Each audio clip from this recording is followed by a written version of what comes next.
Hi everyone, welcome to my channel Shivshakti বার্তা নিয়ে আমি সুমনা চলে এসেছি একটা শর্ট জেনারেল কালেক্টিভ রিডিং নিয়ে, যেটা টাইমলেস অবভিয়াসলি। চলো দেখে নেওয়া যাক কি বার্তা আসছে তোমাদের জন্য। আচ্ছা,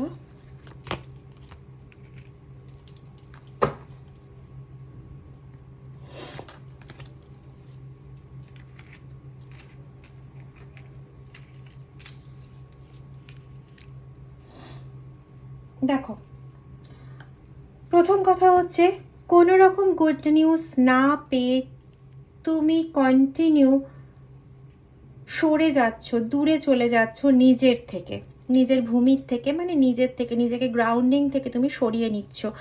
এবং তুমি নিজেকে ঠিকই করে নিয়েছো যে আমাকে একাই জীবন কাটাতে হবে। কেন না, তুমি এমন কোনো রকম রিলেশনশিপ পেয়েছো বা এমন কোনো রকম বন্ধু পেয়েছো যেখানে তোমার মনে হয়েছে যে এটা শুধুমাত্র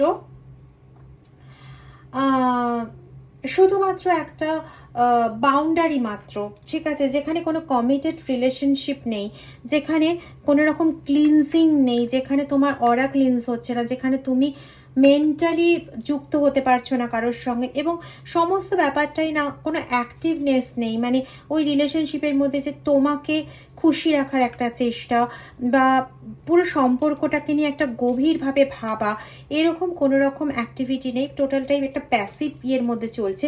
তো তোমার মনে হয়েছে কোথাও যে এখানে তো ভালো কিছুই হবার নেই, তো আমি এখান থেকে সরে যাই এবং নিজে একা থাকবো, এটাই বোধহয় আমার ভাগ্য। তো কারণ এতদিন যখন আমি যা করেছি সেটা আমাকে সম্পূর্ণ একাকী করতে হয়েছে, যথেষ্টভাবে একাই আমাকে সমস্ত কিছু করে যেতে হয়েছে। আমি যন্ত্রণা পেয়েছি, কষ্ট পেয়েছি, সেটা শেয়ার করার মতন আমি কাউকে পাইনি, এবং সেখানে আমার ভাগ্যটা একাই থাকার, এবং আমি একাই সেটেল ডাউন করব, যেটা আমি একটু আগে বলছিলাম, একাই সেটেল ডাউন করব এরকম ভাবছো, এবং নিজেকে একটা ভিকটিম হিসেবে ভাবছো।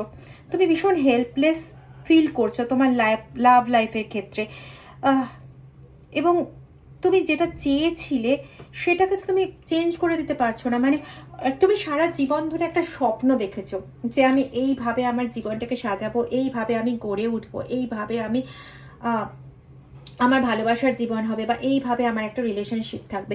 তো এখন গিয়ে তুমি 30 বছরের ঊর্ধ্বে তোমার বয়স, 35, 37 বা 47 বছর বয়সে গিয়ে, বা 45 বছর বয়সে গিয়ে তুমি কখনোই তোমার সেই স্বপ্নটাকে তুমি ছাড়তে পারো না, বরং সেই স্বপ্নটাকে সাথে রেখে তুমি একা সেটেল ডাউন করবে, এটাও তোমার কাছে একটা ভালো। কিন্তু স্বপ্ন ছেড়ে মৃতর মতন বাঁচতে তুমি